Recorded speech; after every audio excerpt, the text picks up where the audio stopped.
And you served in the Army? Yes. Did you, were you drafted or did you? Yes, drafted. You drafted what year? I was 18, and in fact, I had a half year of going to school. Finished up at Central High School. And what year was that? 1943. I was 18. I turned 18. Where did you go to basic training at? I went to Little Rock, Arkansas. Camp Robinson. Camp Robinson, Arkansas. Where'd you go from there? Went from there, we was on maneuvers. We went through Alabama, Texas, Louisiana. We went through our basic maneuvers on the way through there. What year did you go overseas? I was here, I think 6 months. Yeah, and then we went to, I got to come home for 2 weeks. No, I didn't, yeah. No, 2 weeks for, I was in 4 days first, and then went down. I was in 4 days first, 2 weeks home. I went home every night. Before we went overseas, I was at home. I went to New York, Staten Island. We shipped out of Staten Island. And you go over to France? I was over, we landed in, we first landed in East Liverpool, England. We was there for about a month. Then we went over the English Channel to Le Havre, France. From Le Havre, France, we went on in. We ended up in Belgium. We were about 30 miles from the Battle of the Bulge. We put up a float Bailey Bridge for tanks. We did great. We created the roads where it was blown out. So you were a combat engineer then? Combat engineers, yeah. 278 combat engineers. Yeah.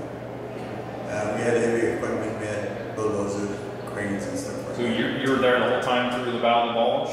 Well, we weren't in the Battle of the Bulge, but we were But the area? not too far, maybe 40, 50 miles from there.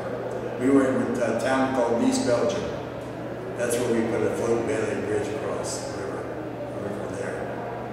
And were you, so how does combat engineer work? Do they just essentially give you a problem to solve and you just have to solve it, whether it's a bridge or any type of infrastructure? They always had people that knew the stuff, knew about it, that we just went ahead and did all the work. Yeah.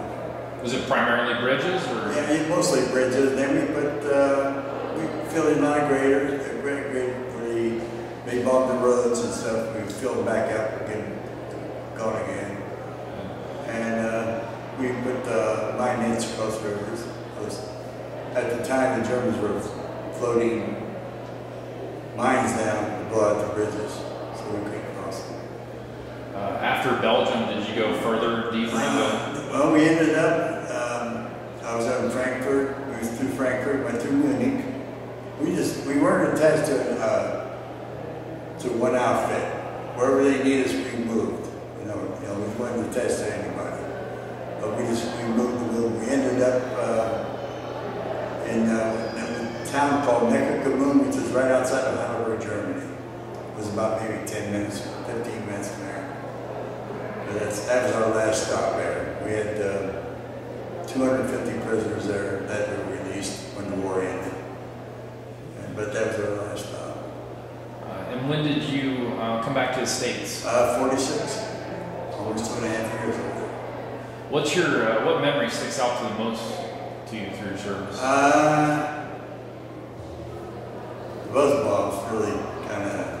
Just hearing the sound of those coming at me and not knowing? They would send them over every night. There would be some coming over every night. You never know. In fact, we were in East Belgium. One of the bombs hit the town. We weren't inside the town, but it hit one of the buildings in the town there. Maybe we got killed, but it's about killed there. Did you have to carry a weapon as an engineer? I carried an M1. Then I was a Jeep driver commander too. I carried a carbine on head. I had my M1 all the time. But when I drove the Jeep, I had a carbine on. What do you think of the Jeep? Beautiful. Unbelievable vehicle. It was great. I mean, we went thing I had to do was keep it up, have an oil change, do whatever had to be done to it. What do you think of our flight? Beautiful. Couldn't believe it. I had tears in my eyes when I got there. I mean, the people was unbelievable. We pulled in Baltimore Airport. We had to walk from one end to the other to get our buses.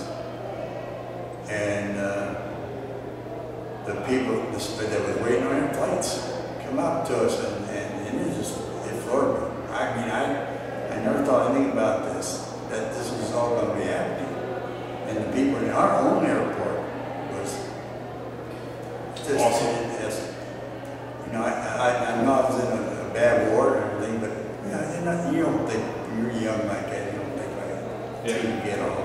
In fact, my kids didn't even know anything about all this. And now they sit there and they're questioning. I was like, oh. And the letters that we got from the kids, from the different schools and everything, my daughter there, she had tears in her eyes. She was reading these notes and everything. Very cool, awesome experience. Yeah, unbelievable. It's one of the best days of my life.